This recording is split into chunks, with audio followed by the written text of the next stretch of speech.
السلام علیکم، آپ دیکھ رہے ہیں آئینہ اور میں ہوں محمد طاہر۔ 13 جنوری 2018 کو کراچی میں ایک جعلی سفاکانہ پولیس مقابلے میں نقیب اللہ محسود کو قتل کر دیا گیا۔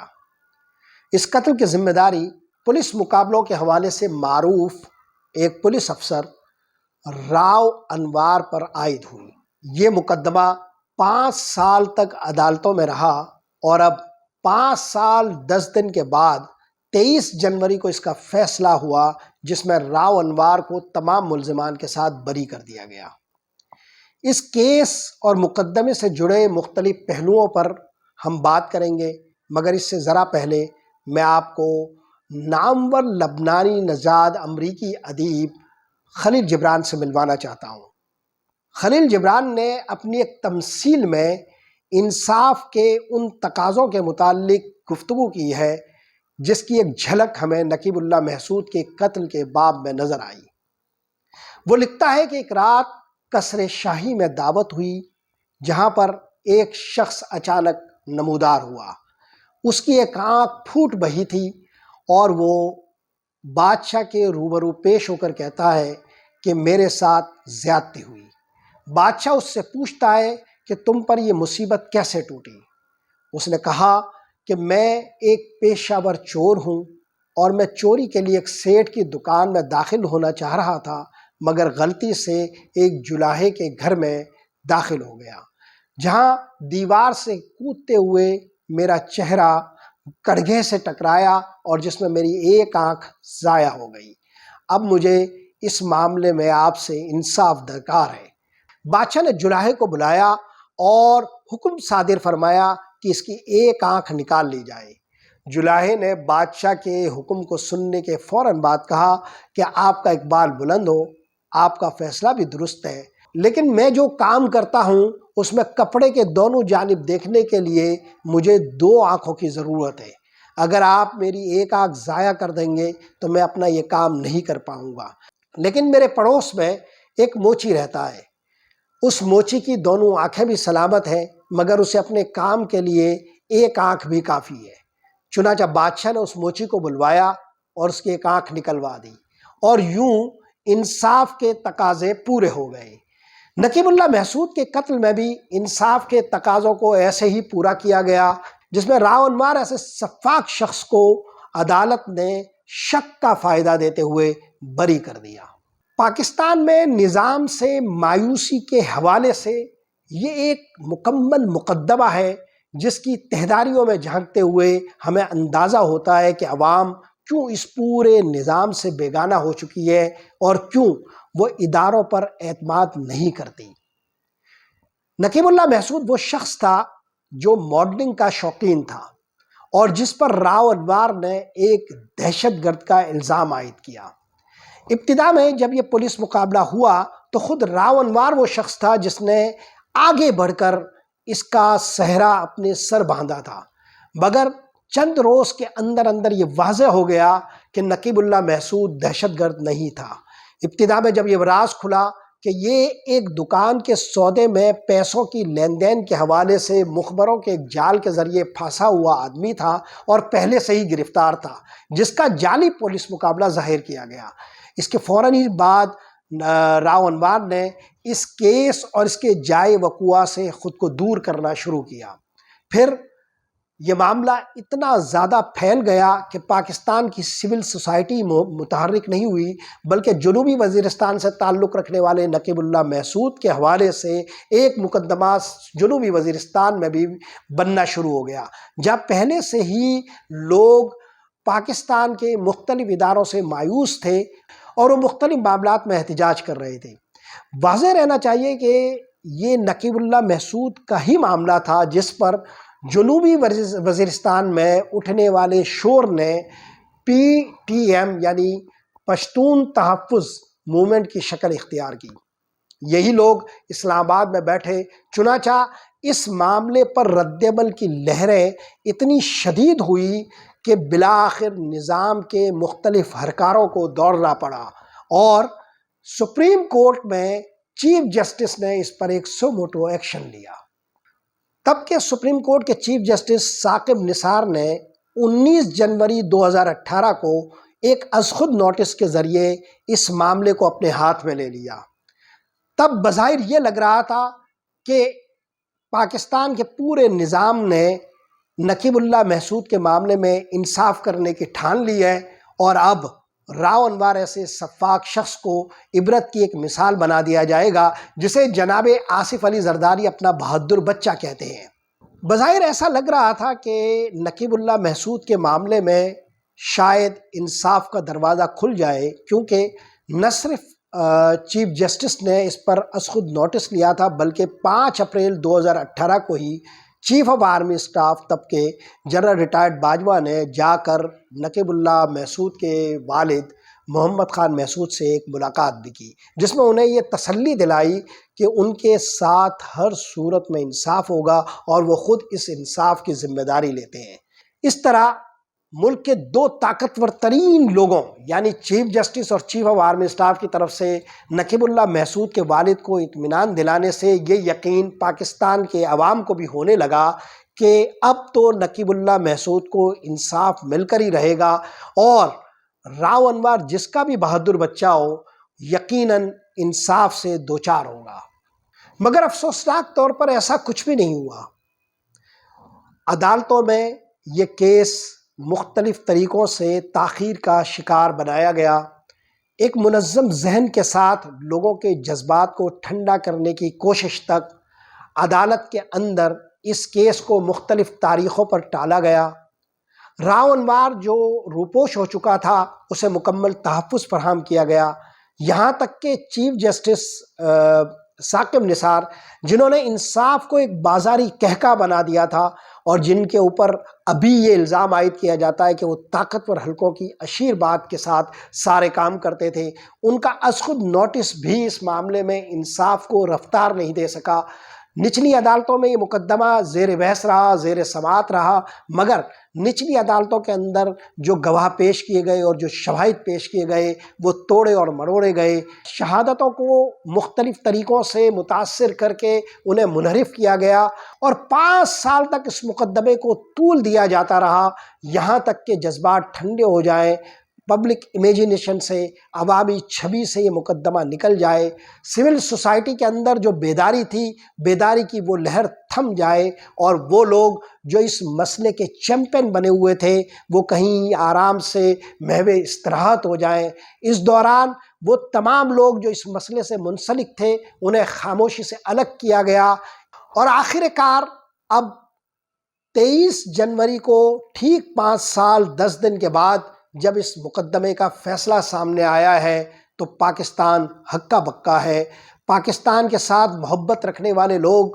مبہوت ہیں، پاکستان کے ساتھ اپنی وابستگیوں پر اصرار کرنے والے لوگ اور اس امید پر جینے والے لوگ کہ کبھی یہ ملک بہتر ہوگا، ہمارے بچوں کا مستقبل یہاں محفوظ ہوگا، پریشان اور حیران دکھائی دیتے ہیں کہ آخر اعتبار کیا جائے تو کس پر کیا جائے، آخر یقین رکھا جائے تو کس پر رکھا جائے۔ ملک کی 2 طاقتور ترین شخصیات کی طرف سے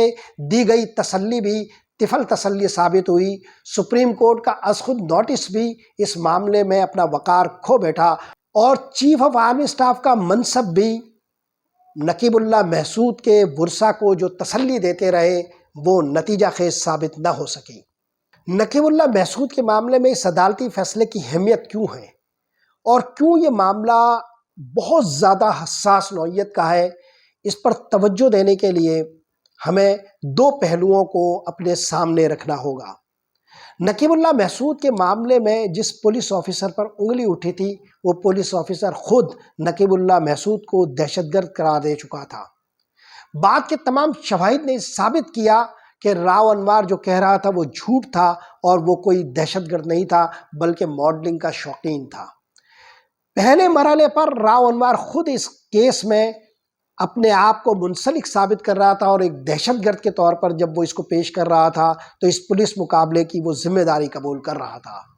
یہی نہیں بلکہ اس کیس کی تفتیش سے جڑے ہوئے ایک اہم ترین آفیسر ڈاکٹر رضوان نے عدالت کے روبرو یہ بتایا کہ 13 جنوری کو رات 2:41 سے لے کر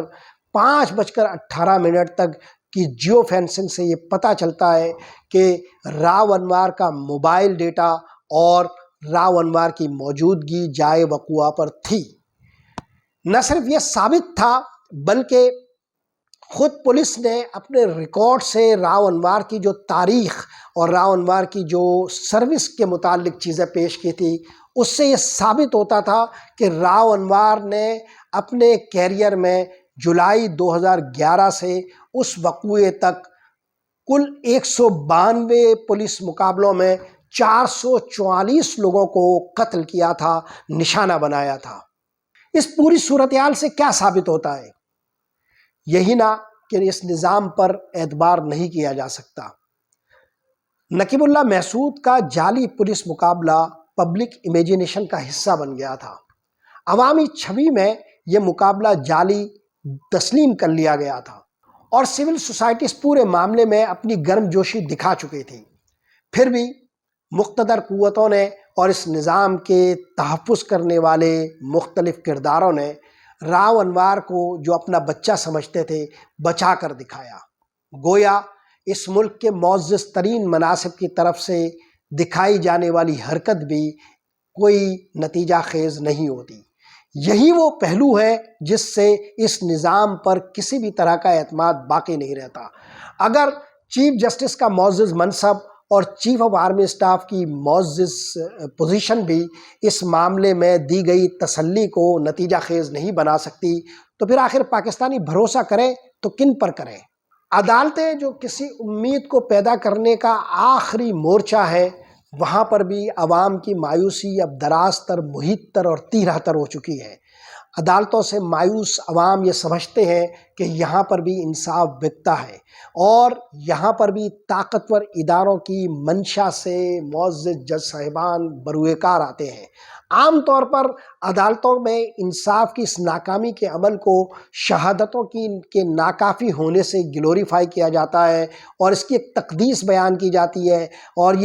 اس کے لیے مختلف فلمیں بھی بنائی جا چکی ہیں، اور یہ باور کرایا جاتا ہے کہ چونکہ شہادتیں پیش نہیں کی جاتی اس لیے یہ معاملات لٹکے رہتے ہیں اور بالآخر انصاف نہیں ہو پاتا ہے۔ مگر آپ پاکستانی عدالتوں کی تاریخ دیکھیں تو شہادتوں کو یہاں اپنی مرضی سے مختلف رخ دیے جاتے ہیں اور جعلی عدالتی فیصلوں کو حاصل کرنے کے لیے گواہوں کو منحرف کیا جاتا ہے۔ یہاں پر یہ پہلو بھی انتہائی سنگین ہے کہ شہادتوں کی موجودگی کے باوجود بھی اس کی اپنی مرضی سے زاویہ بندی کی جاتی ہے اور ان زاویوں سے وہ راستے نکالے جاتے ہیں جو مجرموں کو تحفظ کرتے ہیں۔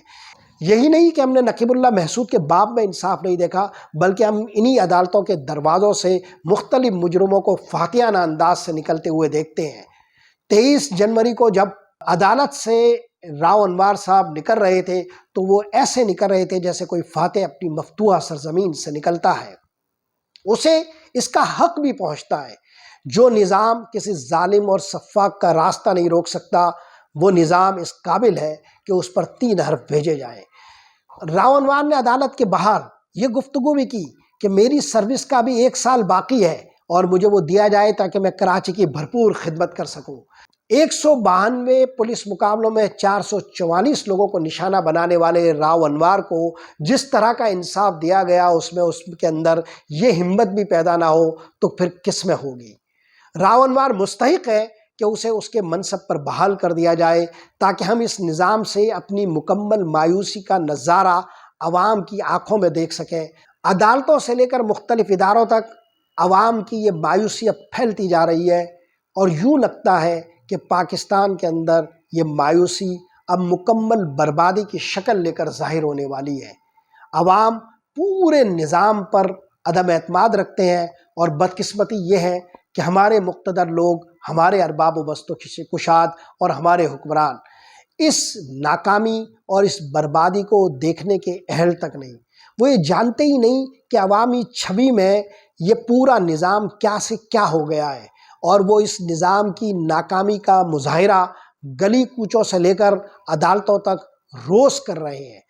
ایسی سفاکانہ صورتحال میں اگر اس نظام کے محافظ خاموش ہیں تو یہ اس نظام کی بربادی کا آخری مرثیہ ثابت ہوگا۔ نقیب اللہ محسود کے باب میں جو سب سے بڑی بدقسمتی ہے وہ یہ کہ نقیب اللہ محسود کا والد اس نظام پر اعتماد رکھتے ہوئے اور کرتے ہوئے قبر میں اتر گیا۔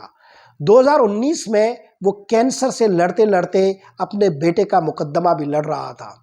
اور جب وہ 2019 میں اپنی قبر میں اترا تو ایسے کئی مواقع آئے جب اسے جنوبی وزیرستان میں پاکستان کے خلاف تحریک چلانے والے لوگوں کی طرف سے یہ باور کرایا گیا کہ وہ جس نظام پر اعتماد رکھتا ہے وہ نظام قابل اعتبار نہیں ہے، وہ جن لوگوں سے انصاف کی توقع رکھتا ہے وہ انصاف دینے کے قابل نہیں ہے، لہٰذا وہ اپنا مقدمہ ہمارے ساتھ مل کر لڑے۔ تو محمد خان محسود نے، نقیب اللہ محسود کے والد نے انہیں شٹ اپ کال دیتے ہوئے یہ کہا کہ اس ملک کے طاقتور ترین لوگوں نے اسے یہ اطمینان دلایا ہے کہ وہ اس نظام کے ذریعے اسے انصاف دیں گے۔ افسوسناک بات یہ ہے کہ وہ اس نظام پر اعتماد کرتے ہوئے لحد میں اترا، مگر آج ہم نے یہ ثابت کیا کہ اس کا اس نظام پر اعتماد درست نہیں تھا، اور اسے جو لوگ مختلف طریقوں سے گمراہ کر رہے تھے وہ اپنی گمراہی کی اس طاقت کے ساتھ اس قابل ہے کہ ابھی بھی لوگوں کو یہ باور کرا سکیں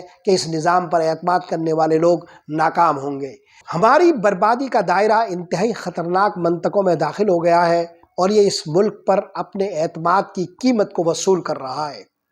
اگر جاگنے والے اب بھی نہیں جاگے تو بدقسمتی سے ہم اس کی قیمت اس ملک پر عوام کے اعتماد کے ختم ہونے کی صورت میں چکائیں گے۔ آج کے لیے یہی کچھ۔ محمد طاہر کو اجازت دیجیے۔ اللہ نگہبان۔